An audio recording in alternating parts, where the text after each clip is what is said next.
കോട്ടയം നഗരസഭയിൽ മുൻ ജീവനക്കാരൻ നടത്തിയ 2.39 കോടിയുടെ പെൻഷൻ തട്ടിപ്പ് കേസിൽ സെക്രട്ടറിക്കെതിരെ നടപടിക്ക് ശുപാർശ. കൃത്യനിർവഹണത്തിൽ വീഴ്ച വരുത്തിയതിൽ നടപടിക്ക് ശുപാർശ ചെയ്തുള്ള LSJD ജോയിന്റ് ഡയറക്ടറുടെ റിപ്പോർട്ട് മീഡിയ വണ്ണിന്.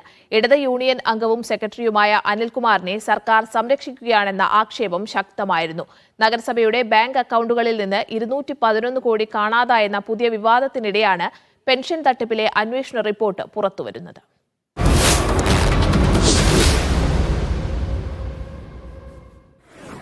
പെൻഷൻ തട്ടിപ്പ് പുറത്തുവന്ന 5 മാസം കഴിഞ്ഞിട്ടും പ്രതിയായ മുൻ ക്ലാർക്ക് അഖിൽ സി വർഗീസിനെ പിടികൂടുവാൻ പോലീസിന് കഴിഞ്ഞിട്ടില്ല. തട്ടിപ്പുമായി ബന്ധപ്പെട്ട് LSTD ജോയിന്റ് ഡയറക്ടർ നടത്തിയ അന്വേഷണ റിപ്പോർട്ടിൽ ഗൗരവതരമായ കണ്ടെത്തലുകളും ശുപാർശകളുമുണ്ട്. സെക്രട്ടറി അനിൽകുമാർ അടക്കമുള്ളവർക്കെതിരെ റിപ്പോർട്ടിൽ നടപടിക്ക് ശുപാർശ ചെയ്യുന്നു. തട്ടിപ്പ് നടത്തിയ മുൻ ക്ലാർക്ക് അഖിലിന്റെ ഫയലുകൾ ജൂനിയർ സൂപ്രണ്ടോ അക്കൗണ്ടന്റോ പരിശോധിച്ചില്ല. ട്രഷറിയിലേക്ക് നൽകുന്നതിനൊപ്പം സെക്രട്ടറി അനിൽകുമാർ സാക്ഷ്യപ്പെടുത്തിയ കത്ത് നൽകിയത് അക്കൗണ്ടുകൾ പരിശോധിക്കാതെയാണെന്നും റിപ്പോർട്ട് വ്യക്തമാക്കുന്നു. ഒരു ജീവനക്കാരി മാത്രമാണ് അന്ന് വിശദീകരണം നൽകിയത്. Secretary, accountant, PA2 secretary, superintendent എന്നിവർക്കെതിരെ നടപടിക്ക് ശുപാർശ ചെയ്താണ് LSTD ജോയിന്റ് ഡയറക്ടറായിരുന്ന ഷാജി ക്ലമന്റിന്റെ റിപ്പോർട്ട്.